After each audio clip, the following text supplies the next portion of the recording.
Agora tá. Bom, boa tarde a todos e a todas. Dando continuidade a esse encontro para debater a situação no Chile e em outros lugares que diz respeito ao exílio, e o Grupo Viva Chile vem patrocinando. Nós vamos ter hoje o Emir Sader, que entre nós aqui dispensa uma apresentação, mas todos sabem que ele é sociólogo, escritor, é diretor do Laboratório de Políticas Públicas da UERJ, né? E um militante antigo do Brasil e no Chile, não tão antigo assim, vai fazer apenas 80 anos brevemente, e ele vai nos brindar hoje com uma fala sobre o livro que ele está lançando agora, ele faz a coordenação, da História Contemporânea da América Latina. Essa vai ser a primeira parte da nossa reunião. Ele vai expor durante 20 ou 30 minutos ao seu critério, e depois nós iremos fazer um pequeno bate-papo com ele. Na segunda parte da reunião, nós vamos discutir, fazer um balanço desses 3 primeiros encontros e, se possível, propostas de novos temas e de convidados. Tá? Isso seria uma segunda parte desse encontro. Vamos utilizar aquele esquema de sempre. O Biratã acabou de entrar, de que o Emir fala, e se alguém quiser fazer pergunta, depois faremos ao final, né, para um conjunto de perguntas, e ele vai responder, então, após, né, no segundo momento.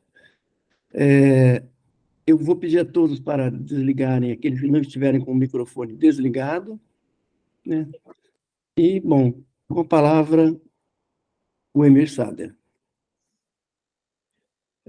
Boa tarde, queridos amigos, queridos companheiros. Obrigado pelo generoso convite para falar desse livro. História Contemporânea da América Latina e do Caribe. Livraço de 600 páginas. Na verdade, esse livro começou antes, a história começou antes. Quando eu me dei conta que a América Latina ia ser um grande protagonista deste século, e acho que é o século da América Latina, eu juntei pessoas e coordenei a publicação da Enciclopédia Contemporânea da América Latina e do Caribe. Foi publicado uma belíssima edição da Boitempo. Esse aqui tem é muito maior, sei lá quantas páginas. 1.400 páginas, papel couché, etc. Tal, ganhou o prêmio Jabuti, né? Foi publicado na Argentina, na Espanha. É a visão geral da América Latina, não daquela forma tradicional, economia, política, tem tudo. Tem culinária, tem esportes, tem tudo. É um livro que eu fiquei muito contente de ter coordenado, acho que é uma referência.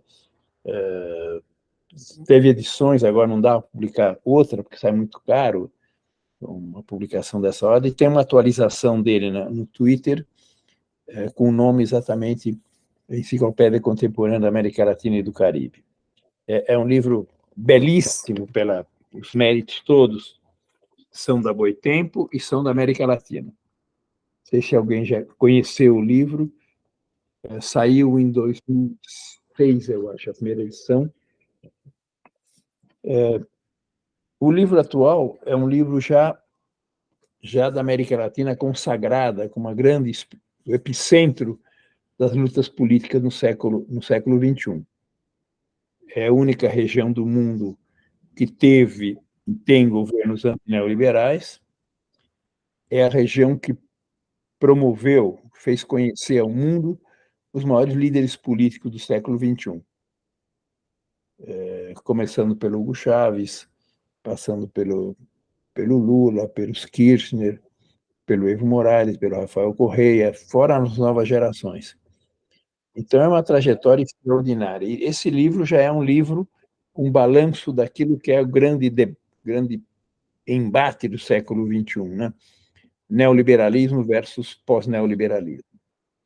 O capitalismo vestiu a roupagem neoliberal, é um modelo hegemônico em escala mundial, nunca um modelo se disseminou tão rapidamente como esse, e a América Latina foi quem promoveu, justamente por ter sido, na última década do século passado, a região vítima privilegiada do neoliberalismo, salvo Cuba, todos os países, de alguma maneira, foram ou são ainda neoliberais, e nas primeiras décadas do século ela passou a ser a região eminentemente anti-neoliberal.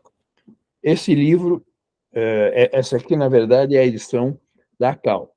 A edição brasileira vai sair ainda no segundo semestre, publicada pela editora do Sesc. Então, o livro tem 4 ensaios introdutórios sobre situação social da América Latina, que é feito por um grande pensador equatoriano, René Ramírez, situação política, que eu fiz, situação econômica, que é do Márcio Postman. São 4 ensaios básicos de introdução, para depois entrar com análise de 20 países latino-americanos, já com as experiências neoliberais e antineoliberais. No Chile, quem fez o texto foi o Tomás Mulian. Acho que não podia ter escolhido alguém que tivesse uma trajetória tão marcante, tão clara. Quando lançamos no Chile, participamos os 2 do lançamento.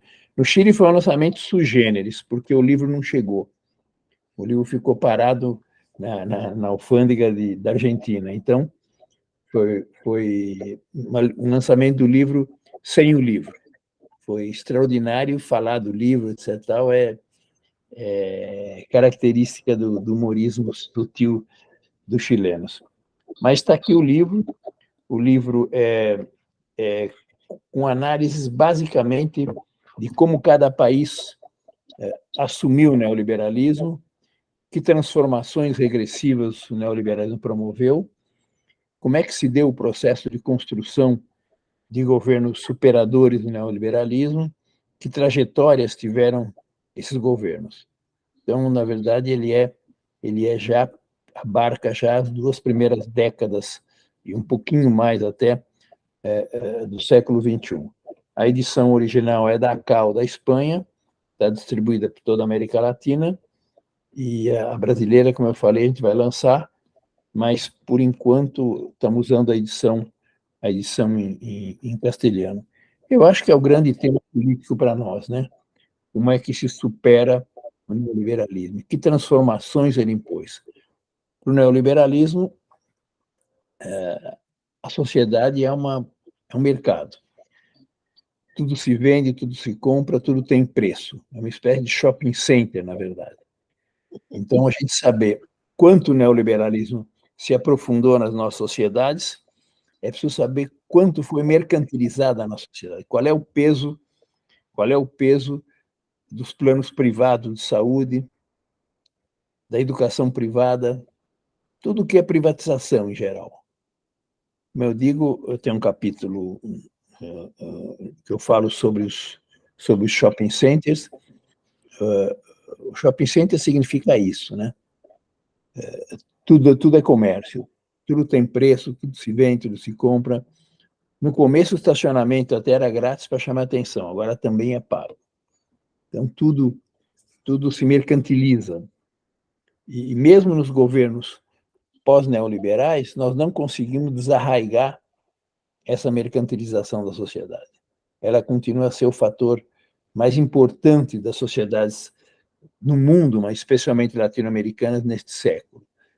Nós não conseguimos promover uma outra forma de vida que não seja o American Way of Life, o modo de vida norte-americano, que é predominante no mundo e predominante também na América Latina. Quando a pessoa entra no shopping center, ela se desliga da sociedade que está vivendo. Ela passa a estar articulada com os consumidores da Califórnia, da Europa, da China também. A China, com todas as transformações que ela tem shopping centers iguais aos daqui, só que maiores e mais bonitos. Mas também está lá, ela delega à esfera privada o consumo. as estruturas econômicas fundamentais estão na mão do Estado.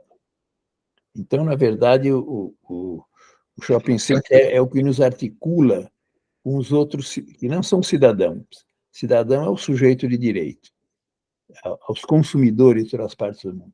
Para o neoliberalismo, a polarização fundamental é entre o estatal e o privado. Mas é uma falsa polarização. A esfera neoliberal não é a esfera privada, é a esfera mercantil, em que o consumidor é que é o sujeito fundamental. E a esfera oposta não é a esfera estatal, é a esfera pública, em que o sujeito é o cidadão, definido como sujeito de direitos. O Estado, a esfera estatal, é um espaço de disputa. Está no meio entre a esfera pública e a esfera mercantil. Frequentemente, os dois estão presentes no Estado, em disputa em que constantemente os ministérios econômicos são neoliberais, os ministérios sociais são antineoliberais. Mas é uma disputa que provavelmente vai se alargar durante toda a primeira metade deste século, né? Então, a polarização fundamental termina sendo essa. Da mesma maneira que, do ponto de vista político, a grande polarização da primeira metade do século é entre a hegemonia declinante norte-americana e os BRICS, onde estão aglomerados os principais países que resistem à hegemonia imperial americana e propõem um mundo multipolar, a ponto que, por proposta do Lula, os BRICS estão considerando a hipótese de criação de uma moeda própria. Da mesma forma que o Lula propôs à América do Sul, em particular a Argentina, a criação de uma moeda sul-americana, um banco central sul-americano. Então, acho que essas são as grandes disputas, em que a América Latina é o epicentro, é o território fundamental de disputa, e com o Brasil, com Colômbia, com México, com Bolívia, com protagonismos mais importantes. Isso está no livro, quer dizer, não vou tomar o tempo de vocês para falar sobre as análises, posso mencionar simplesmente que a análise sobre a Argentina é feita pelo Ricardo Foster, da Bolívia pelo Manuel Canelas. Eu fiz a do Brasil. A do Chile, Tomás Molina, como eu disse, da Colômbia, Vítor Manuel Moncayo, da Costa Rica, Sérgio Villena Fiengo, de Cuba, Francisco Lopes Segreira, do Equador, René Ramírez, El Salvador, Roberto Tucis e Manuel Delgado, da Guatemala, Ricardo Sáenz de Tejada, do Haiti, Miguel Borba de Sá, Honduras, Ramon Romero, Jamaica, Jaqueline Laguardia Martínez, México, José Guadalupe Gandaria, Nicarágua, Mônica Baltodano, Panamá, Azael Carreira e Abdel Rodrigues, Paraguai, Fernando Massi, Peru, Heráclio Bonilla, Porto Rico, Ángel Quintero Rivera, Dominicana, Elissa Lister, Uruguai, Constança Moreira, Venezuela, Carlos Eduardo Martins. Bom, tratei que fosse, com a experiência que eu já tinha da enciclopédia, os melhores intelectuais de cada país. Em algum deles não consegui encontrar e procurei alternativas, né?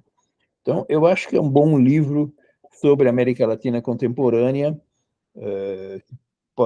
acho que promove um bom nível de informação e de interpretações.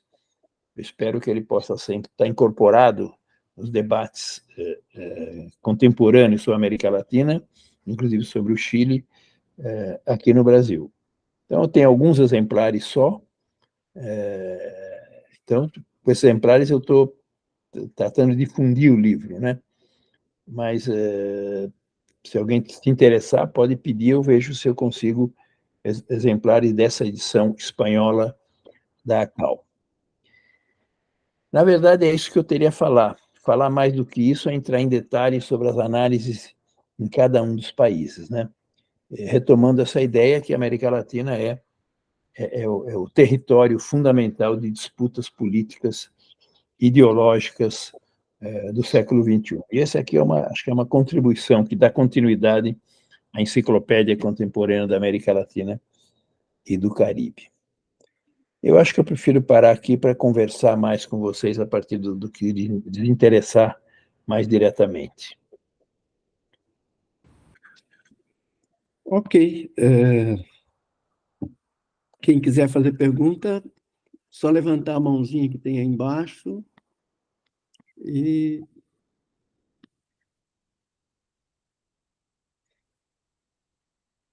não, eu tenho uma pergunta, se ninguém quiser, eu tenho uma pergunta. Eu queria, Emir, se você pudesse falar um pouco dessa situação da Argentina. Não sei se você está acompanhando um pouquinho Tem uma da mais situação fácil? atual. Tem uma pergunta mais fácil, não? O que que o livro fala sobre isso? Quer dizer, como é que o que está acontecendo na Argentina? Por que ela não, no aspecto, sobretudo econômico, que é mais complicado do que o nosso? Em linhas gerais, assim, se pudesse dar uma luz aqui para a gente. A América Latina, a Argentina, é um cenário complicado e fundamental para o futuro da América Latina. Uma coisa é ganhar a direita, outra coisa é ganhar o que é o centro-direita, digamos, que é apoiado pelo kirchnerismo, que seria a candidatura do Massa, né? Um país que tem inflação anual de 135, 180, conforme se calcule, como é que o ministro da Economia teria a chance de ser presidente do país, né? Paradoxal, porque obviamente recai sobre ele toda a responsabilidade. Ele chegou como ministro da Economia com uma inflação mais baixa, mas já desatada, para conseguir controlar. E não controlou nada, ao contrário, desatou mais todavia. E, no sábado passado, fechou o prazo para inscrição de candidaturas presidenciais. E a direita tem dois candidatos que disputam violentamente entre si. Um deles é o prefeito de Buenos Aires, outro é uma senadora, não se sabe quem vai ganhar, porque tem uma segunda etapa ainda, que é uma espécie de primeiro turno em agosto, para definir quem seria o candidato para cada uma das forças. Para os setores peronistas ou kirchneristas, se decidiu a escolha do Sérgio Massa, que é um cara, cá entre nós, extremamente oportunista. Já foi tudo na Argentina e não sei mais o que ele poderá vir a ser.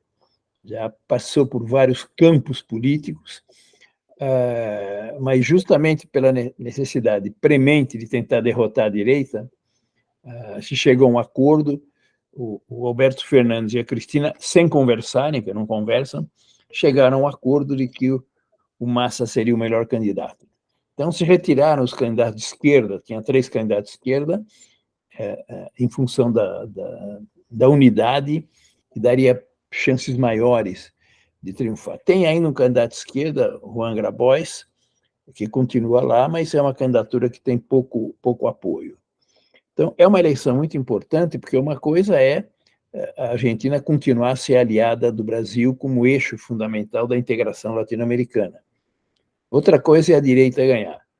Se a direita ganhar, não vai romper com o Brasil. Não só o Brasil precisa das importações industriais da Argentina, como a Argentina precisa do Brasil. Então, eles vão ter uma relação econômica de convivência, mas é claro que não vão ter a aliança política que começou lá atrás, quando Lula foi à Argentina e deu um abraço no Néstor Kirchner. Aí acabou a história que os dois eram antagônicos, adversários, e passaram a ser aliados. E esse foi o eixo que permitiu essa integração continental. Agora, eu não imagino o Massa, ele deve vir ao Brasil, mas o que ele vai falar? Que discurso que ele vai falar? E mais do que isso, que discurso que o Lula vai ter? Certamente o Lula apoia o Massa, é o candidato do Alberto, é o candidato da Cristina, mas também o que ele vai falar para argumentar com o apoio ao Massa. É uma eleição que ainda está aberta, tem pesquisas para um lado, tem pesquisas para o outro, então está em disputa ainda o que vai acontecer na Argentina. É longo falar de por que teve essa inflação desatada, né, desse tamanho. Isso é uma história que vem ao longo do tempo, mas se multiplicou nos últimos anos, né? Eu tenho ido lá, vocês imaginam o que é uma inflação? Na verdade, há muito tempo, desde que houve as hiperinflações da Argentina no começo do século, que a moeda argentina é o dólar. Até porque vocês sabem que o Menem promoveu aquela aventura do 1 por 1, quer dizer, a moeda argentina seria igual ao dólar por decreto, e ninguém mudava porque o poder aquisitivo dos argentinos subia rapidamente, nem candidato de esquerda mudava. Então, de repente, explodiu aquilo, pela crise fiscal do Estado que promovia, tá? E deixou de ser 1 por 1, passou a ser 4 por 1. Quer dizer, o cara tinha dinheiro no banco, tinha 100 pesos, não era peso, a moeda argentina, achou que tinha 100 dólares. E não, passou a ter 25 dólares, né? Então, aí a classe média saiu às ruas, quebrou os bancos deixaram de ter credibilidade e a moeda real na Argentina passou a ser o dólar. Passou a ser o dólar. Os Kirchner recuperaram relativamente a Argentina daquela crise brutal que ela teve, mas com a fragilidade estrutural da economia argentina. A Argentina se industrializou antes do que o Brasil, com Perón, mais voltada para o mercado interno, mas tecnologicamente com estruturas muito mais atrasadas. O Brasil se industrializou já, se modernizou já com a ditadura militar e já voltada para a globalização internacional. Tem uma estrutura econômica muito mais avançada comparativamente do que a Argentina. E o Brasil segurou a hiperinflação lá atrás, na primeira década do século, com o governo do Fernando Henrique. E a Argentina não teve esse mecanismo, né? É uma economia muito desarticulada e uma imagem internacional muito desgastada. O Brasil tenta apoiar economicamente, o Brasil Lula e o Brasil Dilma, né? Mas, na verdade, é uma situação meio descontrolada e que é explorada intensamente pela mídia com a inflação, né? Quero entrevistar uma mulher que sai do supermercado e fala: a cenoura subiu ou baixou, né? Como é que estão os preços? É um show de desgaste do governo daquele tamanho, né? E sempre com as estatísticas, as projeções qual o nível dos preços na Argentina, né? É difícil, você vai trocar dinheiro, é uma massa de dinheiro descomunal. Você vai comprar alguma coisa também, né? A dica dos brasileiros é vá com real e troque nas casas de câmbio, né? Na Florida, todo mundo oferecendo para trocar, etc. É melhor ir num banco, tudo mais. Mas é a grande parada. Quanto é que está hoje, né? Quanto é que está hoje? Quando é que dá para... A última vez que eu fui, estava 40 o real, o câmbio oficial, e estava 95 paralelo. Quer dizer, uma desproporção daquele tamanho, que é difícil uma economia se segurar com esse mercado negro, essa dolarização que eles têm, né? Então, o resultado das eleições vai ser importantíssimo para a América Latina e para o Brasil. Quem quer que ganhe vai fazer um ajuste fiscal duro. A direita é muito mais cruel do que o candidato, do que o Massa, né? Mas é inevitável. Essa eleição e a do Equador são as mais importantes deste ano. No Equador, a candidata do Rafael Correa está liderando de longe as pesquisas, pode até ganhar no primeiro turno. Então, o Equador vai ter um governo progressista, antineoliberal, que vai se reintegrar ao processo de integração latino-americana, que é comandado pelo Brasil e pelo Lula, né? Ok. Eu estou vendo aqui que estão inscritos a Silvia, a Angelina, o Horácio Gutierrez e o Henrique Pissolato. Tá? Talvez fazer de dois em dois, duas perguntas, e aí o Emílio responde, depois mais duas perguntas, ok? Então, Silvia, por favor. Oi. Oi, Não, Silvia. Tudo bom? Eu não sei se eu saí um pouquitinho para buscar uma coisa, mas foi tão pouquinho que eu acho que você não falou sobre o Chile enquanto eu fui buscar uma coisinha ali. Eu só queria que você falasse sobre o Chile. E por cause, né? Como se diz, estamos aqui reunidos pelo Chile, né? Bom, o Chile, a mudança, o Chile teve duas coisas características nas últimas décadas. Primeiro, a transição conservadora levada adiante pelos partidos tradicionais da esquerda, que manteve o modelo neoliberal adaptado, adequado, durante 20 anos, né? E que teve uma explosão social extraordinária em 2019. 2019. Eu estava lá um pouquinho antes das manifestações, tive com o Boric, né? Era um jovem, estudante, etc. Tal, e as coisas se deram tão aceleradamente que, como se diz lá, primeiro o emprego do Boric foi presidente da República. Ele é estudante e, de repente, virou presidente da República. Quer dizer, foi uma manifestação extraordinária que tinha uma reivindicação forte, que era a Assembleia Constituinte. O Boric assumiu o governo, mas ele não teve capacidade de constituir uma equipe própria dele, né? Tanto assim que logo em seguida ele teve uma derrota na proposta de Assembleia Constituinte e acabou chamando os velhos partidos tradicionais para apoiá-lo. Partido Socialista, Partido Comunista. E ficou descaracterizado o governo dele com um governo surgido de 2019, né? Você vai lá, os dirigentes que eram dirigentes de 2019 não estão no governo. Poucos casos são ministros ainda, né? Mas o governo ficou meio no ar, meio descaracterizado. Inclusive, a derrota importante da Assembleia Constituinte deixou-o mais isolado ainda, porque a direita estava contra o projeto da Assembleia Constituinte e o centro também. Então, ele ficou isolado e o governo dele está no começo, praticamente. Acho que tem 2 anos, ou menos que 2 anos, mas perdeu o norte. Perdeu o norte, não está claro o que ele quer fazer. E agora, pior, a Assembleia Constituinte está condenada, porque a direita ganhou. Então, um dos dois, ou a nova Constituição terá traços pinochetistas, ou a consulta que vai se fazer em dezembro sobre a nova Constituição, ela será derrotada e se continuará com a Constituição atual.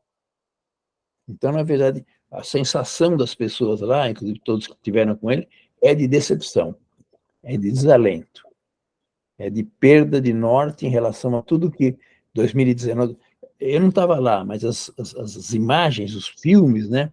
Patrício Guzmán, acho que fez, são impressionantes a quantidade de gente. E nem na época da Unidade Popular tinha uma coisa daquele tamanho, né? Uma coisa sensacional, impressionante. E agora há um desalento, né? A desmobilização, a direita faz algumas mobilizações, a esquerda também, mas o governo não é mais o eixo para conduzir o processo que nasceu em 2019, desembocaria numa Assembleia Constituinte, né? Então, a gente não vai encontrar lá um clima de entusiasmo, sobretudo em relação ao governo. E acaba o governo dividindo. Tem gente, alguns ministros importantes, tá? Camila está no governo, tudo mais, mas, na verdade, a maior parte dos líderes populares daquela época não estão no governo. Então, eu acho que é uma situação de certo desalento, e não se sabe o futuro político, o que vai chegar a acontecer. Mas a direita se recompôs relativamente, né? Então, Angelina, e depois o Horácio.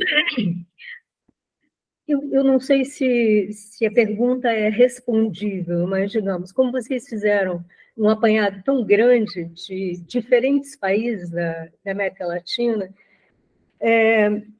será que há a possibilidade de definir uma tipologia, pelo menos dos extremos, em termos de grau de neoliberalização? Quer dizer, o Chile continua sendo o país que mais privatizou serviços que de ordinário são serviços públicos, educação, saúde, etc. Ou seja, e no outro extremo, se a gente deixar de lado Cuba,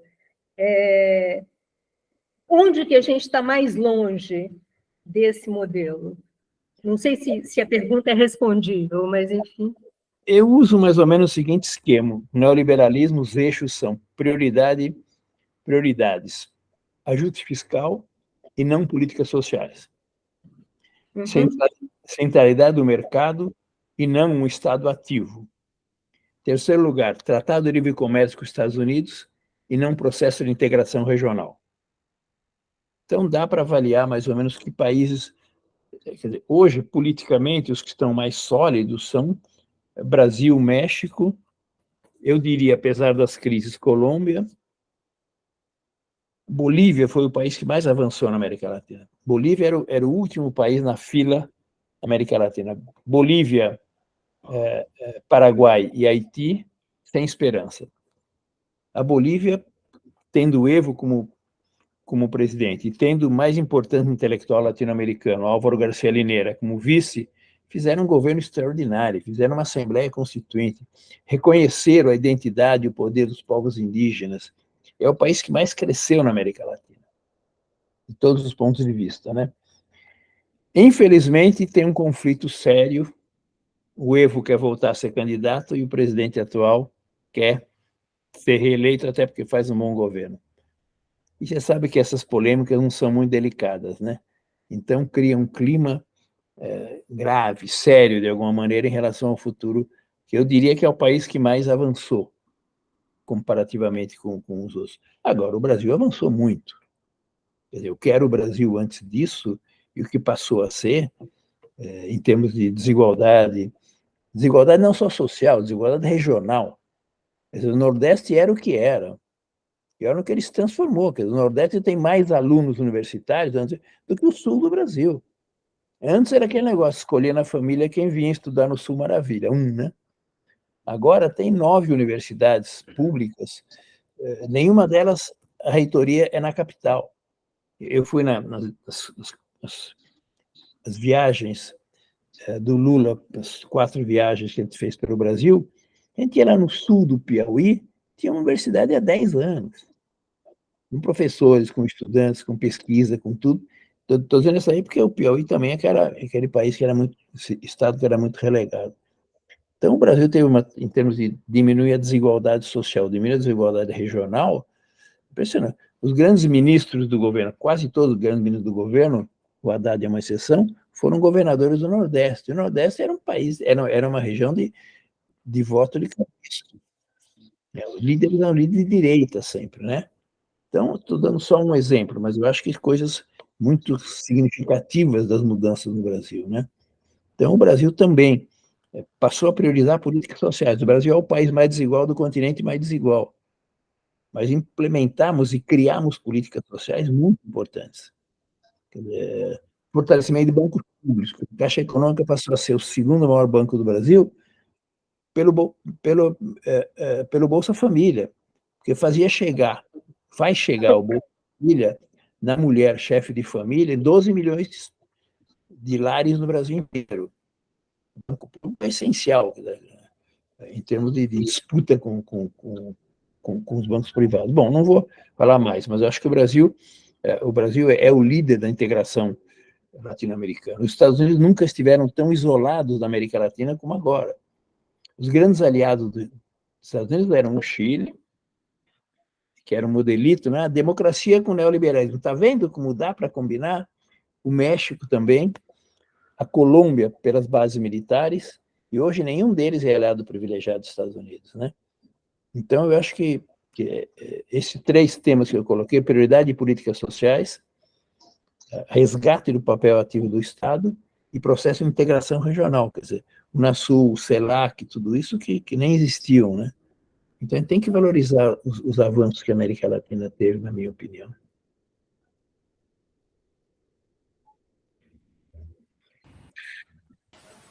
Horácio. Horácio.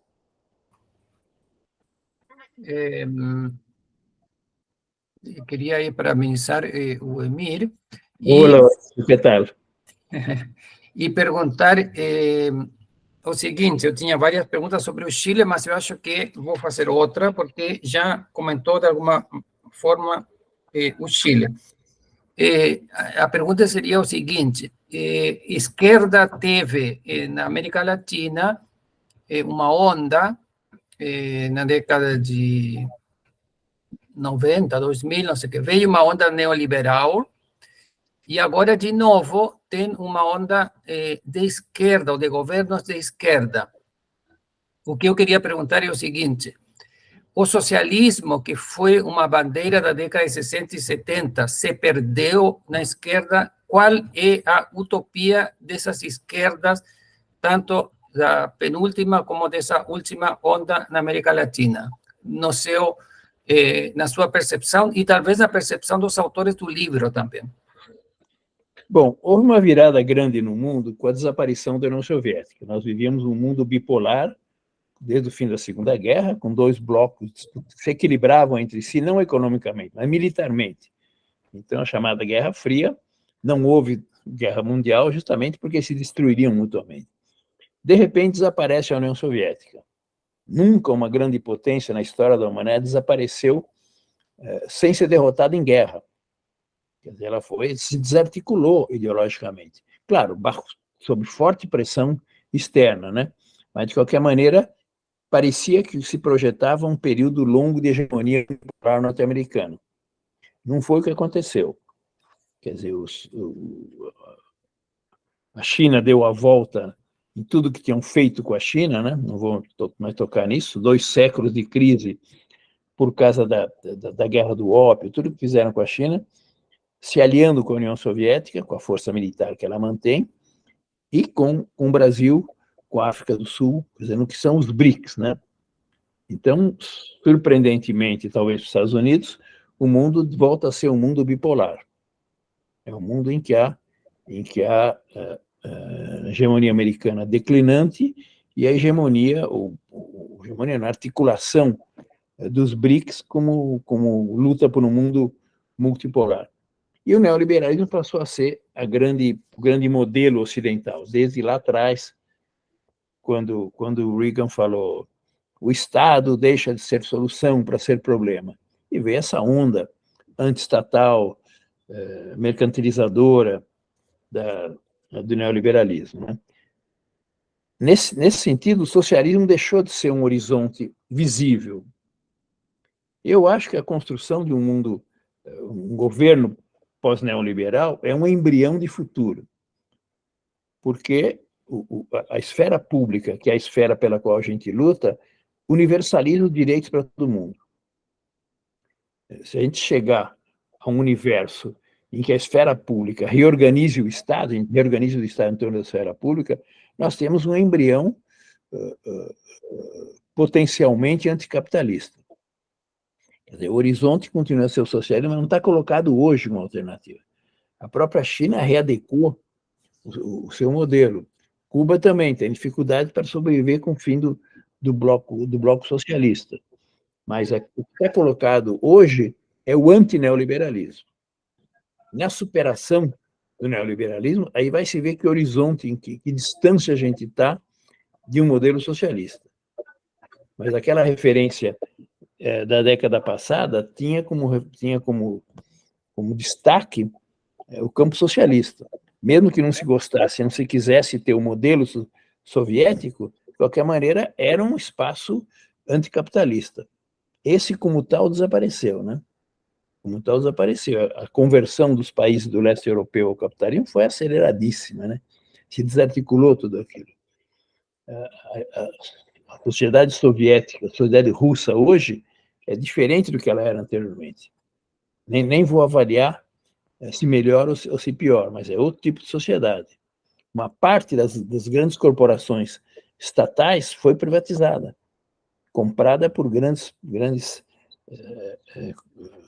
blocos de interesse, grandes que de alguma maneira privatizou uma parte da sociedade russa. Então, eu acho que é um horizonte que está para se colocar ainda. Hoje a disputa não é socialismo e capitalismo, é neoliberalismo e pós-neoliberalismo. Houve um retrocesso grande nesse sentido.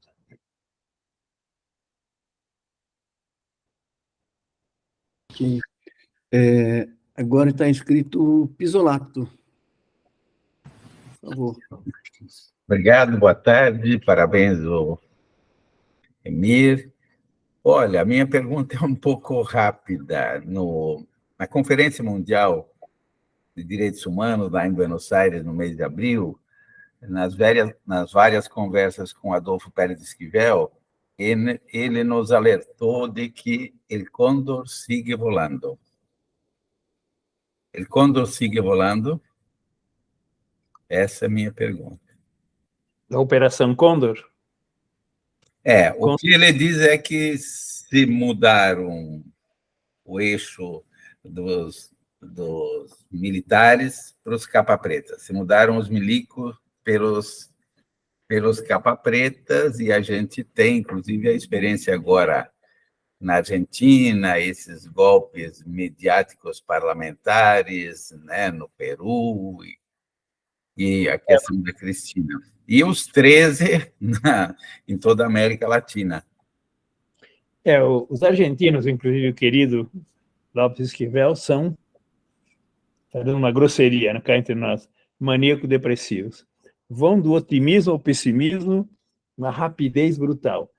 E lá eles têm muitas razões para estar pessimistas, né? Está no horizonte a possibilidade da direita voltar a governar. E seria gravíssimo, né, para todos. É aquela história, tem que piorar antes de melhorar. Não sei o que possa acontecer, né?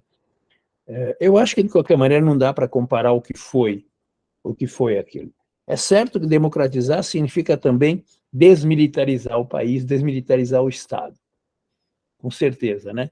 Mas eles tiveram derrotas graves, os próprios militares tiveram derrotas graves. Então, não sei se dá para falar tanto assim como ele diz, né? Operação Condor. Hoje em dia, como você mesmo falou, os golpes são golpes midiáticos econômicos, se pode dizer, né? Corporações econômicas dirigidas, conduzidas pela mídia, que é o grande eixo opositor. Quem é o grande eixo opositor ao Lula? É a mídia, né? Então, eu acho que, de qualquer maneira, muda a configuração da direita. A direita não é mais aquela direita que busca um golpe militar. Eu acho que essa alternativa eles não têm hoje, embora tenham o apoio dos militares, mas acho que não disputam. O governo argentino não disputou. A direita elegeu o Macri, que foi um fracasso. Agora mesmo são candidatos de direita, mas não são nem de ultradireita. O candidato de ultradireita não tem chance de ganhar. Então, acho que nesse sentido a correlação de força não é tão negativa quanto para a gente pensar um horizonte de Condor. Operação Condor. Ele se referia à substituição dos militares pelos juízes, pelos tribunais. Não, isso sim. O lawfare, a judicialização, isso sim. Agora, de qualquer maneira, um projeto da sua maneira institucional. Quer dizer, não, o golpe mesmo, houve o golpe contra Dilma, que não teve participação direta dos militares, participação direta do judiciário. Nesse sentido, com certeza, essa é a outra via atual, né? É via atual, mas não dá para... Os militares apoiaram, etc., mas não foram os protagonistas, quer dizer, não houve uma ruptura. O golpe contra Dilma foi um golpe institucional, né? Como você mesmo falou, foi um golpe levado a cabo pelos meios de comunicação e pelo judiciário. Essa acho que é a dupla que articula a direita hoje em dia. E parece que mudou de nome. Não é mais Operação Condor, é Atlante. Como? Não se chama mais Operação Condor, se chama Atlante. Essa Operação Lawfare. Operação Atlante. Sim, mas muda a forma de luta. Quer dizer, se quem tivesse ganho fosse os militares diretamente, seria a ditadura militar. Que não é. Eles derrubaram a Dilma, é verdade. Então, a judicialização, o lawfare, certamente são os instrumentos fundamentais dos golpes que eles implementam. Então, não dá para comparar. Quer dizer, quem viveu a ditadura militar sabe que a ditadura militar é outra coisa, né? Uhum. Está escrito o Adriano e depois o Adriano. Oi, Adriano, por favor. Querido Emir, tudo bom? Adriano. Que saudades, que saudade. Emir, eu queria te perguntar o seguinte: o Boric esteve aqui. Quem? O Boric, né? O presidente do Chile, esteve aqui no Brasil e ele quase que se alinhou à orientação política do presidente uruguaio, né? e ainda fez aquela descortesia de criticar publicamente o Lula na relação com a Venezuela, com Maduro. Você interpreta essa posição política como uma infantilidade, uma imaturidade, ou a necessidade pelo fato dele ter sido derrotado na aprovação do texto da Assembleia Nacional Constituinte, uma recomposição com a direita, com esses setores onde ele está muito depauperado? E queria emendar na pergunta do querido Pisolato, desse homem, um dos homens mais perseguidos e injustiçados, e nem por isso menos corajoso que o Pisolato, com toda essa trajetória terrível que ele sofreu. Nós estávamos juntos lá na Argentina, quando desse Congresso Internacional de Direitos Humanos promovidos pela Unesco. Cerca de 30 mil pessoas do mundo todo. E a delegação brasileira, querido Emir, era a segunda delegação, numericamente era a segunda delegação, cerca de 400 brasileiros. E a representação do governo brasileiro apareceu lá no Congresso, que era segunda, terça, quarta e quinta. Na quinta-feira,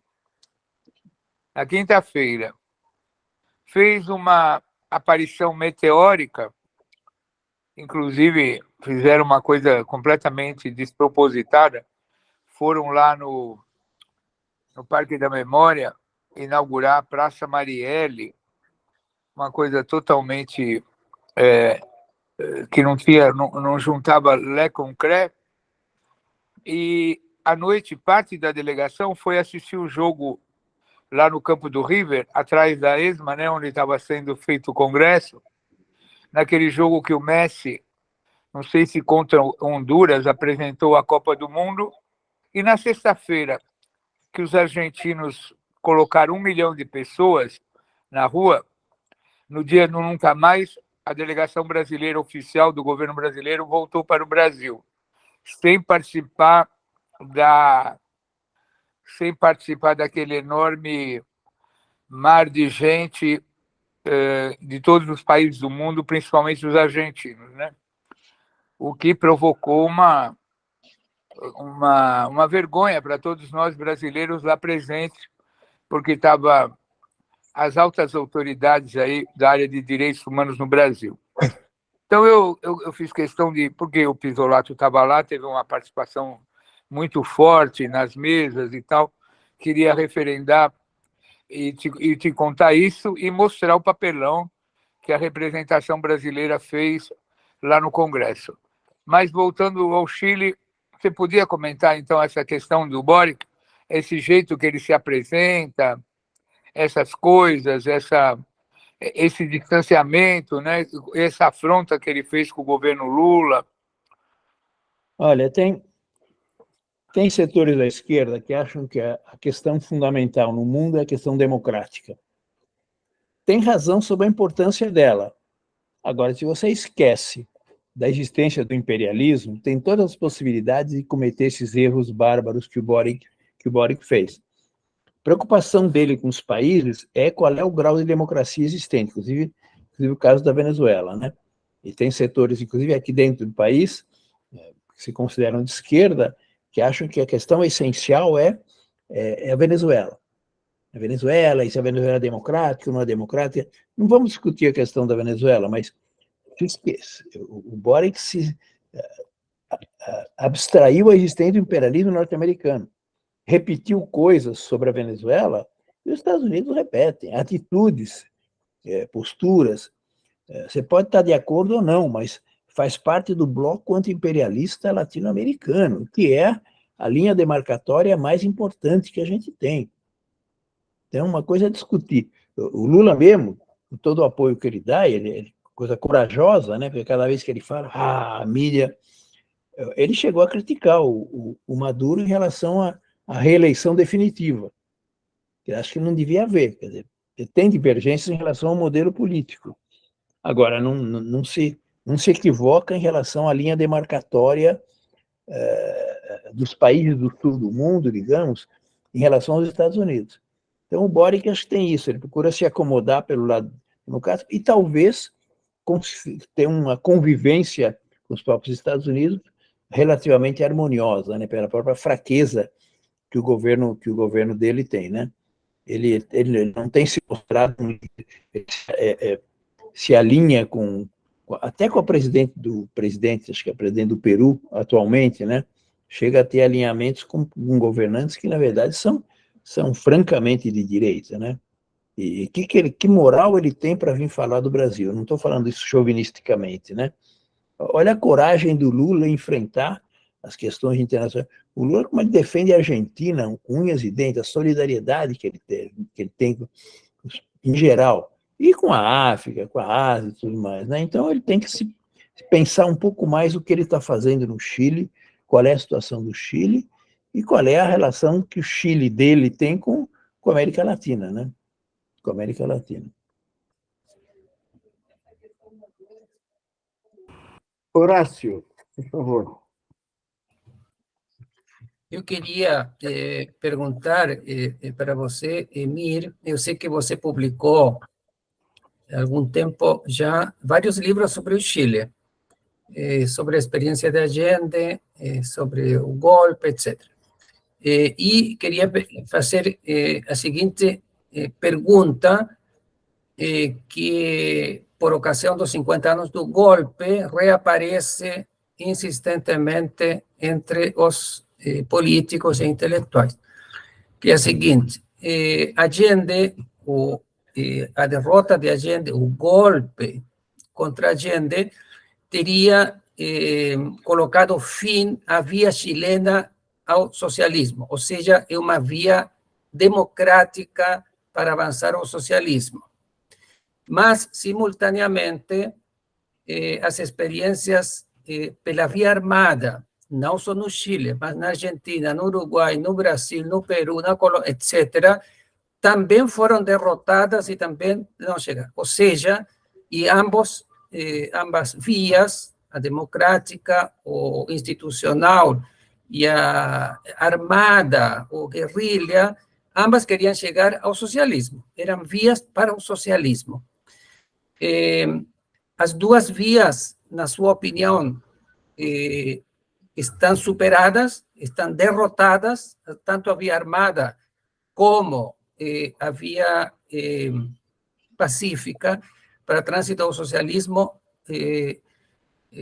dada essa experiência chilena e as demais nos países. E essa é a primeira pergunta. A segunda,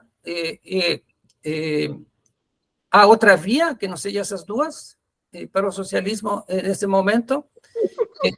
E a terceira se relaciona com o mesmo. Será que, se existem essas duas e estão derrotadas, a pacífica e a armada, então se coloca como corolário que o socialismo é inviável? Essa queria... Bom, começando pela última.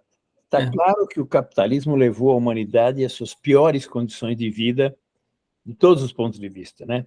Inclusive bélicas, né? Mais sociais, econômicas. Então, a necessidade de superação do capitalismo está colocada. Neoliberalismo, então, nem falar, né? Fracassou absolutamente. A situação histórica é diferente. Eu acho que a via militar hoje não se coloca como alternativa. Não é hoje uma possibilidade, uma viabilidade, não há correlação de forças favorável. Agora, o modelo da transição pacífica ao socialismo, diretamente como transição ao socialismo, eu acho que não está colocada hoje. Como eu digo, eu acho que os governos pós-neoliberais na América Latina são o que a gente tem de mais avançado. Esses são governos contra a mercantilização da vida, contra o Tratado de Livre Comércio dos Estados Unidos, contra a centralidade do mercado. Então, resgatando o papel ativo do Estado, resgatando os processos de integração regional, resgatando a prioridade das políticas sociais. Esse é o caminho mais avançado que a gente tem, que eu não diria que é socialista, mas que é antineoliberal. e que a partir dele a gente pode, quando se efetivamente superar o neoliberalismo, a gente pode começar a pensar nas etapas históricas seguintes. Hoje não dá para dizer que o socialismo está colocado uma alternativa na América Latina.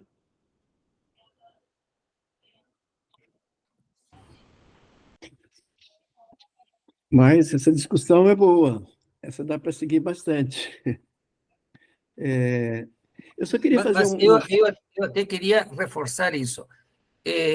Se fala muito que essa via pacífica foi uma derrota e a via armada foi uma derrota. Se pode pensar o contrário, a via pacífica, por algumas conjunturas chilenas, não deu certo, mas ela deve estar presente numa perspectiva de socialismo para a esquerda, ou não? Não, se deve incorporar. Vamos ver que o programa da Unidade Popular era um programa muito avançado. Ele estatizava 150 maiores corporações da economia chilena. Era um avanço enorme em termos econômicos, né? Agora, tinha que ter um modelo político, tinha que ter a força política. Porque ela fez tudo isso, mas o Allende ganhou com 34% dos votos. No máximo chegou a 41%. Como é que você vai fazer o socialismo sem ter uma maioria significativa? Então, falta muita coisa. Mas eu acho que a ideia do caminho pacífico, institucional, democrático ao socialismo é o caminho que a gente deve ter. Mas acho que são duas coisas aí, só queria fazer uma breve opinião a esse respeito, porque a primeira pergunta que o Horácio colocou era se era entre a questão da luta armada ou a luta pacífica. Se nós olharmos historicamente, quem foi mais derrotado foi a via pacífica. Os únicos países que chegaram ao poder efetivo foram pela luta armada. A outra coisa é a construção do socialismo, tá? Isso é outra discussão. Agora, eu concordo com o Domingos Levanta, só que a partir de agora, a partir sei lá, de 50 anos para cá, o mundo mudou tanto que aí falar em luta armada agora, de fato, você está chutando muita bola fora. Né? Não vamos fazer uma estatística macabra, mas as derrotas que a gente teve na luta armada foram daquele tamanho, né? Sim, Brasil, mas... E na Colômbia, então, não vamos fazer... Sem dúvida, mas as únicas vitórias foram também pela luta armada. Não, claro, quer dizer... As duas foram Cuba e Nicarágua. Não, aqui na América Latina, sim, mas no mundo também. No mundo, você vê, na Europa você teve, não na Europa, a Ásia, União Soviética, depois China, Coreia, todas foram pela luta armada. E na Europa, nenhuma das vias pacíficas deram certo, as coligações. Mas eu não estou defendendo a luta armada agora, não. Eu estou defendendo que, historicamente, ela teve um papel importante. Verdade. Nós não teríamos a experiência da União Soviética se não tivesse tido a insurreição, entendeu? De 17. Claro, né? Então, agora, eu concordo que o mundo de hoje está tão complicado que não sei se é luta armada, ou o pacífico, ou eleitoral. Agora, eu não acho que vai ser só pela via eleitoral, não tem outras formas que são violentas também, sem ser armadas.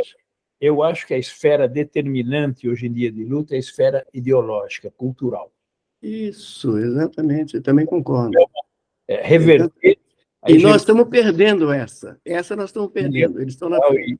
E midiática da direita. Essa acho que é a esfera predominante de disputa. Quando a gente tem uma vitória ideológica, em seguida vem a vitória política. Tem uma derrota ideológica, prenuncia uma derrota política. Exato. O Lula é o grande propagandista que a gente tem. Ele tem que falar mais, tem que argumentar mais, né? Porque o debate de ideias é o debate determinante que a gente tem. Concordo plenamente. Bom, alguém mais quer falar? Angelina, Vera, Sueli. Bom, próximo sábado tem outra reunião à mesma hora. Só que nós vamos discutir a seguir o que será, etc. Não está definido. Nós temos definido só essas 3 primeiras. Tá? Sempre em torno do Chile. Não necessariamente. Em torno do Chile ou similares, né? América Latina, exílio. Está em aberto aqui, né? Direitos humanos, Chama Chile em Debate. Chile em Debate, mas exatamente. A Mas gente até pensou em possibilidade está trazer para cá, criar um outro aspecto da discussão política, quando se tentou discutir lá no Viva Chile, que era uma questão específica, discutir a questão da Romênia, por exemplo. Né? Mas aqui pode-se até chegar, a questão da Romênia toca, inclusive, ao Chile, toca ao Brasil, toca a todos, né? Por que não? Hoje em dia, as relações internacionais... Mas não está definido, não. Nós vamos discutir hoje ainda, se possível, uma nova agenda. Se você quiser, Emir, fazer, então, um encerramento aqui da tua fala, aí a gente passa Opa, desculpa, o Horácio quer falar e a Vera Brasil também. Desculpa que eu não tinha olhado as mãozinhas aqui ao lado. Horácio, por favor. Não, eu queria ainda, antes de encerrar, mais uma pergunta para o Emir sobre o Chile. Que você define algumas características do neoliberalismo como integração latino-americana, prioridade para políticas sociais, etc. Eu tenho a impressão que no Chile o divisor de águas para neoliberalismo e não neoliberalismo é o Estado. Tanto assim que na discussão da Constituição de Pinochet se aparece o Estado subsidiário como central. Subsidiário significa o Estado não deve ser não só produtor, mas não deve participar em nenhuma atividade que a iniciativa privada possa fazer. Ou seja, um Estado mínimo sem atividades sociais, etc., e foi privatizada as indústrias, a educação, a previdência, a saúde, tudo no tempo de Pinochet e continuou depois. Por quê? Porque estava na Constituição e está ainda na Constituição.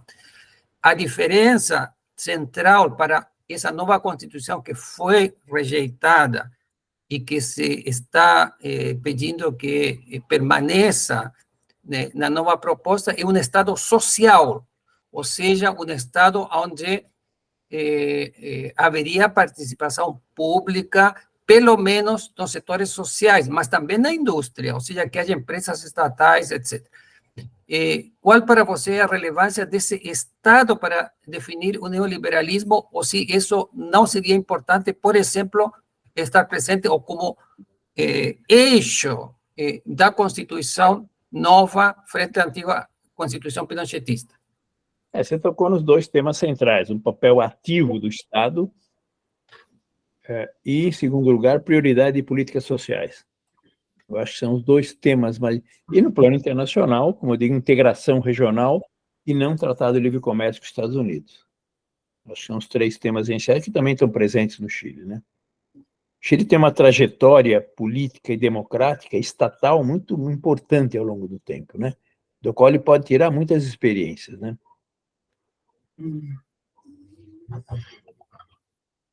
Vera? Posso ir? Bom, provocada aí pelo Belucci, vou fazer uma pergunta para o Emir, que domina bastante aí a questão latino-americana, que é a respeito do tema que nós aí no Movimento Viva Chile estamos trabalhando, né? Que é a memória, né? A memória tem sido um instrumento bastante importante. Memória, Verdade, Justiça tem sido uma bandeira extremamente importante para alguns países mudarem, inclusive, a sua cultura. A cultura, tanto nós falamos que é necessário mudar. Nós aqui no Brasil engatinhamos, mas outros países têm avançado mais. Mas eu queria saber, com o estudo que você fez agora, na publicação desse livro, como é que essa questão entra em cena? Que peso tem na formação cultural desses países? Eu acho que uma das lutas fundamentais, inclusive no Brasil, é a luta da memória contra o esquecimento. Quer dizer, parece que o Brasil não viveu muito melhor nos governos do PT. Teve que reaparecer, Lula teve que sair da prisão, voltar a falar, ser candidato e aí poder falar disso. Mas, quer dizer, tinha se abolido isso. Num país tão desigual quanto o Brasil, ter diminuído razoavelmente a desigualdade é uma virada importante, né? E eu acho que, em geral, memória contra o esquecimento quer dizer história. História. resgatar a história, não a historiografia, a história no sentido marxista, articulação entre economia, sociedade, política e tudo mais. Isso acho que é fundamental para nós. Quer dizer, a disciplina fundamental é a disciplina histórica, a trajetória do país, em que a quanto a gente está, quais foram os retrocessos, por que houve retrocessos, né? Eu acho que isso tudo é luta da memória, é luta contra essa operação midiática do esquecimento. O Lula é tratado como um cara em qualquer. Já não estou dizendo a trajetória pessoal dele, que é extraordinária, quer dizer, esquecemos que ele é um nordestino que nasceu na região mais pobre do país, que só tomou café com leite aos 5 anos, ele comeu uma farinha misturada com água, né? Que viajou 13 dias até São Paulo, foi tudo aquilo que ele foi, né? Mascate e tudo mais, tá? E se transformou num maior presidente da história do Brasil. Um líder sindical de origem nordestina. Vamos nos lembrar que o Moro teve um mérito. Ele condenou o Lula a 9 anos e meio. Lembrou que o Lula não tem um dedo, só que ele perdeu na máquina, trabalhando como operário, né? Toda essa trajetória, isso é história do Brasil. Nenhum país no mundo produziu um presidente com essas características, com essas raízes sociais, com as características. Olha o discurso hoje do Lula sobre o mundo. Eu acho que é o líder político mais importante do mundo contemporâneo. E tudo isso é produzido no Brasil pela história, pela nossa história, né? Veio do Nordeste, veio de Pernambuco, né? Veio de uma pobreza mais profunda, que ele tinha 12 irmãos, sobraram 8. Ele foi escolhido para estudar. Isso não é biografia pessoal, isso faz parte da história do Brasil, né? O que era o Nordeste, o que era a seca do Nordeste dos anos 50, que acabou expulsando, como se diz, ele voltou para lá levando São Francisco, né? Mas isso é uma trajetória que não é para exaltar o Lula. Eu sou do PT e tudo mais, né? Estou de acordo, não estou de acordo, mas sou lulista, muito lulista. Eu acho que a trajetória dele é indispensável como referência histórica e política no Brasil, né? E a mídia, o papel da mídia é desgastar a imagem dele. Ah, ele isso, mas ele aquilo, ele não sei o que lá, e criam, inclusive, fantasmas para tentar diminuir a projeção dele, né? Então, acho que a memória mas não é só a memória historiográfica, o que aconteceu, né? É a memória da história do país, da história das regiões, da história das pessoas, né? Da história do Lula, né? Eu estava me referindo mais à questão da violência, né? Das violências, as violências na América Latina, que são bastante intensivas e que se mantêm, né? E, como você disse, o esquecimento aqui no Brasil, o apagamento da nossa história, do que aconteceu, é enorme. Nos últimos anos, eu acho que tem havido alguma movimentação, inclusive eu acho que na própria época do último governo negacionista, se avançou um pouco dos movimentos sociais se apropriarem mais dessa temática de memória, verdade, justiça e reparação, certo? Agora, eu estava te perguntando, mas como é que esse tema atravessa os países que você está trazendo para a gente como uma fonte para se pensar o mundo hoje e a América Latina hoje? Essa dimensão é uma dimensão que efetivamente teve peso nesse processo, por exemplo, dessas vitórias que estão acontecendo nos dias atuais na América Latina, vitórias, ou seja, dos setores progressistas, né? Eu pergunto se isso tem pesado, e que importância tem essa questão. A coisa mais monstruosa que eu vi de operação de tentar apagar as coisas é o candidato extrema-direita na Argentina usar o negacionismo para dizer não houve desaparecidos. 25 mil não é só mortos, mas desaparecidos. Assim, tudo que minha companheira brasileira foi sequestrada, foi desaparecida lá. Mas não é só ela, está um nomezinho lá. São pelo menos 25 mil desaparecidos. Agora, dizer, não houve desaparecido na Argentina. O ministro da Argentina disse uma vez, acho que é da Argentina, acho que não é do Chile, não, que falou, ni vivos ni muertos, desaparecidas, que é a maneira de resolver o problema, né? Cruelmente, né?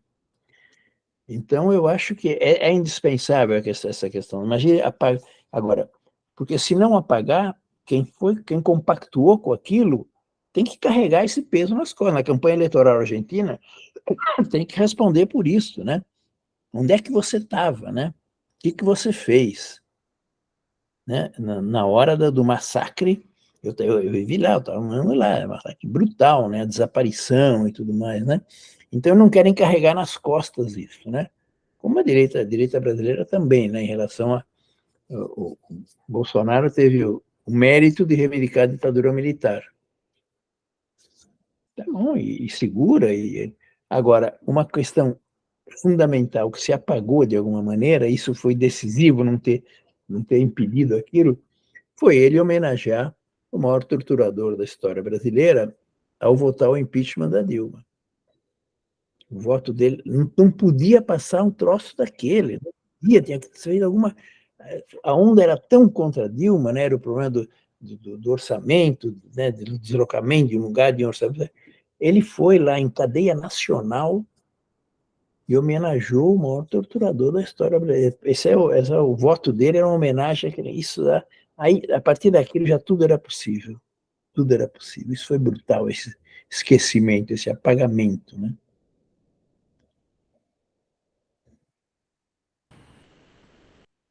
Muito bem. O que fazemos agora, então? Encerramos essa parte ou continuamos ainda? Vamos tomar uma coisa, vamos descer para um barzinho e tomar uma coisa, né? Pois é. Fazer um outro encontro. Saudade dos encontros presenciais, né? Nós temos ainda mais meia hora de conversa, porque às 5 horas nós temos que encerrar. Opa! E eu vou depende de vocês. Vestir a roupa de Almir Sater e tocar alguma coisa aqui. Não, é que nós temos a outra pauta para discutir o que faremos no próximo sábado, certo? Isso nós tínhamos... Não sei se a Angelina tem alguma coisa a falar a isso a respeito. Na verdade, eu não sei, talvez essas pessoas tenham a falar a respeito. Eu tenho ideias, entende? Agora, eu tenho duas demandas, particularmente, uma que diz respeito a essa questão que a Vera levantou, que a Gueda já tinha levantado num outro momento. Em suma, eu tinha pensado em pedir a Silvia para animar uma sessão de discussão em função do trabalho dela. Nós temos um documento dela no nosso acervo, digamos assim, né? Ou seja, que foi a pesquisa dela. Eu? Oi? Eu? Você, exatamente. Eu realmente tinha pensado em sugerir isso agora, estamos abertos para outras sugestões. Minha outra sugestão seria, eu vi uma live do Horácio, que eu achei muito interessante também, sobre a esquerda chilena, porque ele analisou mais de 1000 pinturas murais, né, no Chile, que falam muito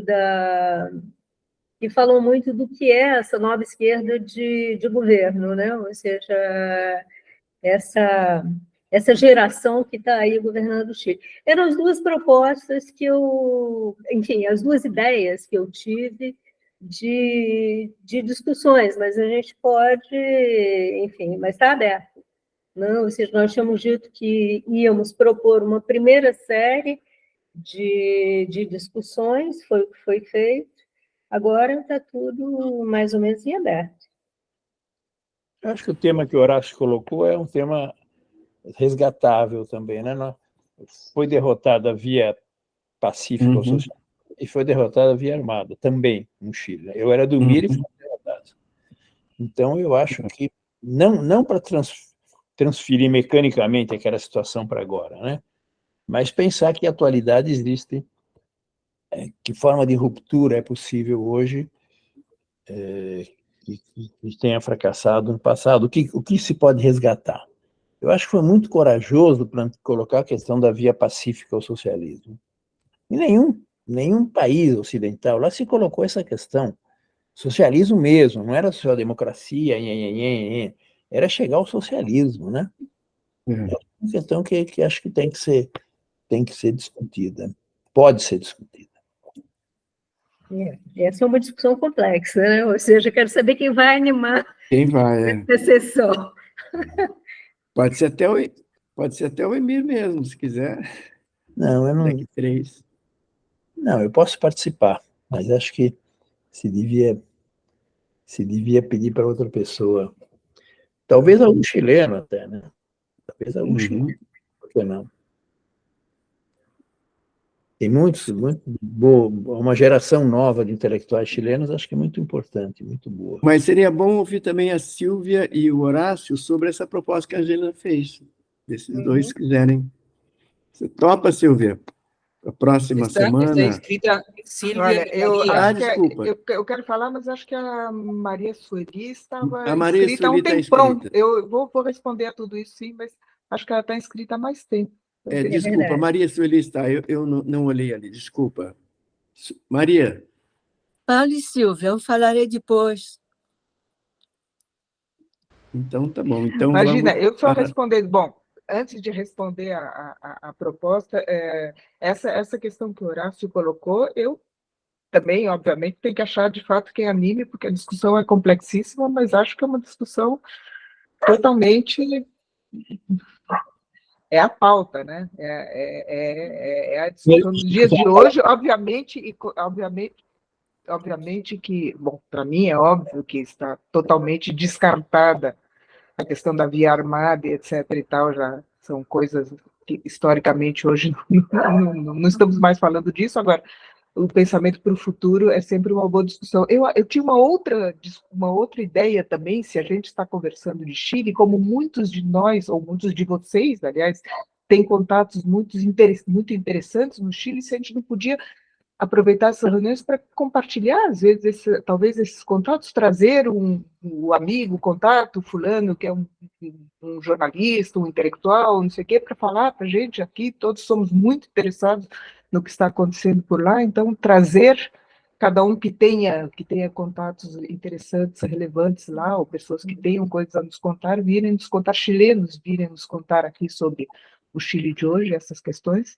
Essa seria também uma possível ideia para esses encontros aqui. Era a ideia que eu ia propor. Fala, desculpa. Não, com razão, são temas pertinentes. Mas se for chamar alguém para falar sobre o período histórico, inclusive sobre a Unidade Popular, eu sugeriria o Tomás Mulian. Quem? Tomás Mulian. Acho que aí a gente tem muitos sábados e haverá muitas pessoas, enfim.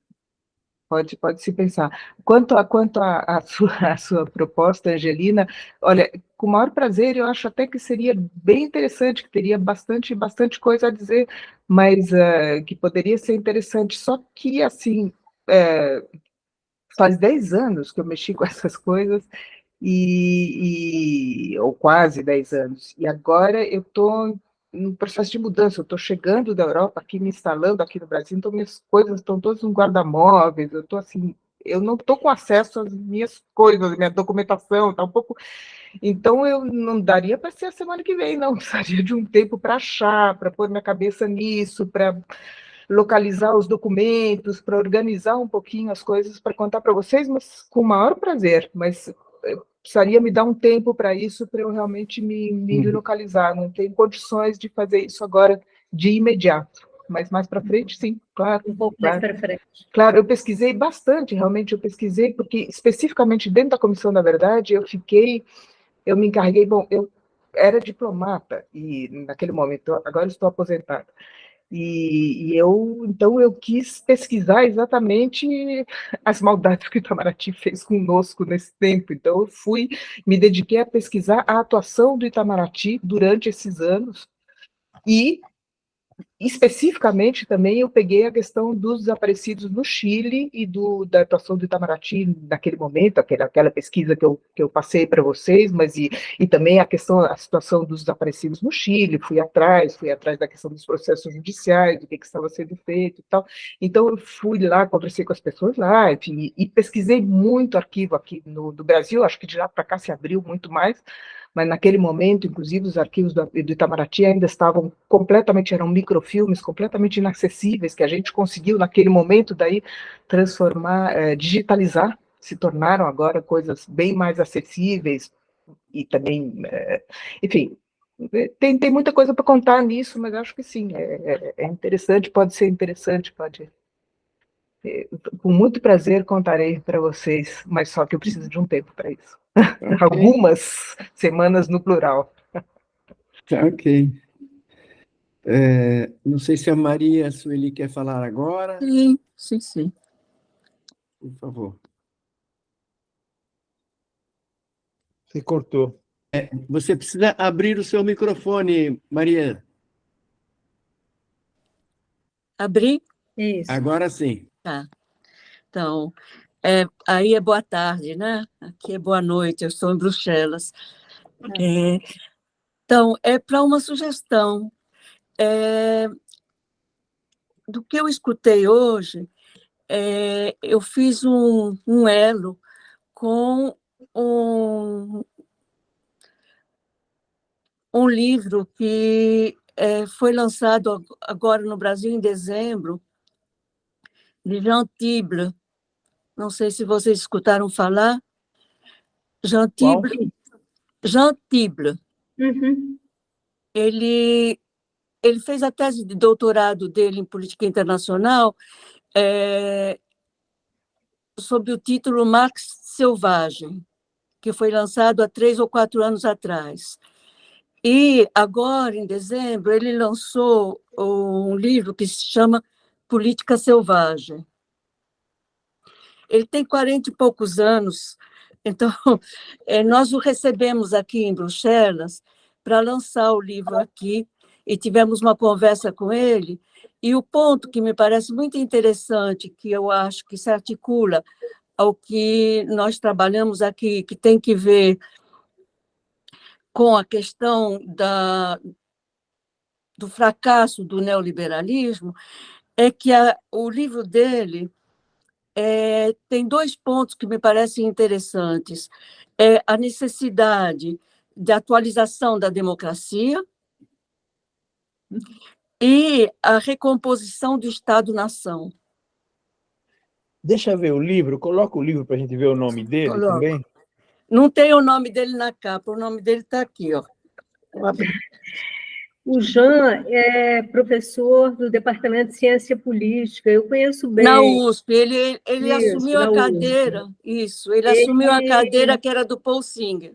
É uma pessoa muito interessante e eu gosto muito porque é uma nova geração, entende? Isso. Ou seja, eu frequentei durante a pandemia, eu frequentei o grupo do Jean, digamos assim, ou seja, pessoas da geração dele, são pessoas muito interessantes, que eu acho que poderiam efetivamente introduzir um outro viés na discussão da gente, tá? Uhum. Que é uma discussão sobre a radicalização da democracia. Uhum. Não é mais a discussão sobre socialismo, é uma discussão sobre a democratização da democracia. Exato. Eu acho que é uma discussão muito interessante, entende? Eu gosto muito, pessoalmente, digamos, é o meu viés de discussão hoje. Uhum. Agora tem que ter, ou seja, uma proposta entre outras. Eu gosto muito do Jean, sou amiga dele, entende? Ou seja, acho que frequentar os jovens é uma coisa muito saudável na geração da gente. Sim. Para nós, tanto no Chile como no Brasil, está colocada a questão da dificuldade de reconstrução da democracia. Exatamente. É mais fácil sair do que voltar. Então, provavelmente ele pudesse adaptar essas visões dele às múltiplas dimensões da democratização e tudo. Então, acho que pensar nessa ótica da reconstrução da dificuldade para a reconstrução da democracia. Esse livro dele percorre uma quantidade muito grande de movimentos de revolta, porque a noção de revolta é essencial no trabalho dele. E é alguém ultraligado no Allende. Ele ama o Allende, trabalha as questões das propostas da Unidade Popular, entendeu? Então, acho que seria talvez interessante para a gente. Horácio, né? Está de mão levantada. Horácio, você... Sim, eu queria comentar temas também, alguns já foram aqui levantados, mas eu tinha alguns outros. Eu acho que um tema interessante seria, pelo menos, para mim seria muito interessante, mas eu acho que para todos, pelo perfil do grupo, seria sobre o exílio e os exilados, e em particular os brasileiros. Ou seja, alguém que coloque esse tema, quem era nos exílios, quais são os fluxos, para onde foram, o que faziam, o que sentiam, etc. Não um depoimento pessoal. O depoimento estaria dentro de um arcabouço maior, que seria o exílio, que é uma coisa que amarra, eu acho, todo mundo, e que tem sido bastante pesquisado, mas é bastante desconhecido para a maior parte das pessoas, mesmo aquelas que sofreram no exílio. Cada um conhece sua experiência pessoal ou de seu entorno, e muitas vezes essas experiências se repetem em outras partes e a gente nem está sabendo, ou então foram muito diferentes em outras partes e a gente nem está sabendo. Eu acho que é interessante colocar esse marco do exílio. Bom, esse era um tema. O outro, sobre memória, mas eu tinha pensado em outro sentido, memória. Memória, não no sentido da história, de que aconteceu, porque tem muitas interpretações possíveis do que passou. A memória no sentido de como ela tem sido trabalhada e tem sido mudada ao longo desses últimos 50 anos. Vou colocar um exemplo. Para mim, me chamou muito a atenção na revolta de 2019 no Chile, que eu estava procurando imagens de memória do passado, e as imagens de memória que começaram a aparecer, eu acho que substituíram completamente a memória anterior. Explico. A memória desse momento era dos presos desaparecidos. Queremos que apareçam com vida, queremos não sei que, justiça, reparação, não sei o que. E, de repente, vem e tinha a Associação dos Presos Desaparecidos, a Associação dos Fuzilados, a Associação não sei o que, etc. Todos que vinham do tempo de Pinochet, ou de quando acabou Pinochet, nesses 30 anos. E, de repente, com o estallido de 2019 mudou completamente, foram esquecidos esses presos desaparecidos e apareceram outros, sabe qual? Os que são vítimas do próprio estallido. Então, aparecem os que foram mortos lá, os que foram presos, os que tiveram trauma ocular, e esses, os mapuches, que são perseguidos, e aparece completamente um outro universo de memória, e desapareceram da memória os tempos da ditadura, foram substituídos, ou seja, tem trajetórias de memória que eu acho que é interessante resgatar e trabalhar aí de que memória estamos falando, e que memória deve ser lembrada e que não deve ser lembrada, ou como deve ser lembrada. Isso é interessante da memória, porque a construção da memória é uma construção. só que uma construção que vai mudando ao longo do tempo, na direita e na esquerda. Esse tema da memória, mas nesse sentido, eu proporia também que poderia ser convidado alguém para analisar essas memórias da esquerda, em particular, e quais não têm sido resgatadas, e quais têm sido resgatadas e em que sentido, com que sentido político, com que sentido têm sido resgatadas, incorporadas também pelos partidos ou não, ou são só os movimentos populares, ONG, etc. Bom, esse é sobre a memória, então. A outra que eu achava também que poderia ser é sobre a unidade popular. Que foi a unidade popular? As diversas interpretações que existem sobre a unidade popular, e aí incorporar Allende. Allende também já teve até agora 10, 15 biografias sobre ele e com interpretações completamente diferentes. Então, como é a construção da memória em relação ao líder Allende? Ele é representante do quê? E como isso tem variado nos últimos 50 anos? A construção de Allende, mas aí se poderia ampliar e construir e ver a unidade popular. Não só o que ocorreu, senão as interpretações sobre o que ocorreu, que é o interessante, e como elas vão mudando na esquerda ao longo do tempo. Isso é interessante para chegar hoje. O que se resgata, o que não se resgata, o que se esquece, o que se distorce, simplesmente se inventa que existiu e não existiu, ou então se ignora coisas que são interessantes. Tudo isso dentro da esquerda. E é uma construção que vai mudando. Isso também para colocar matizes em relação ao passado, aos partidos, à unidade popular, porque senão a gente fica com o que a gente pensa. Eu penso assim, e assim foi. Não, são interpretações que há muitas. Dentro da esquerda, se a gente pegar a direita, já amplia mais ainda. Mas dentro da esquerda, para ter um panorama e discutir, acolher, sirve tudo isso não só para a tolerância, em um grupo, por exemplo, de 200 ou 300 pessoas, onde estamos e cada um pensa diferente, mas também para a construção do presente e do futuro. E temos que saber o que aconteceu, as interpretações, os prós, os contras, as visões políticas, etc. Então, também eu proporia uma palestra, não sei o que, colóquio sobre a UP e a gente.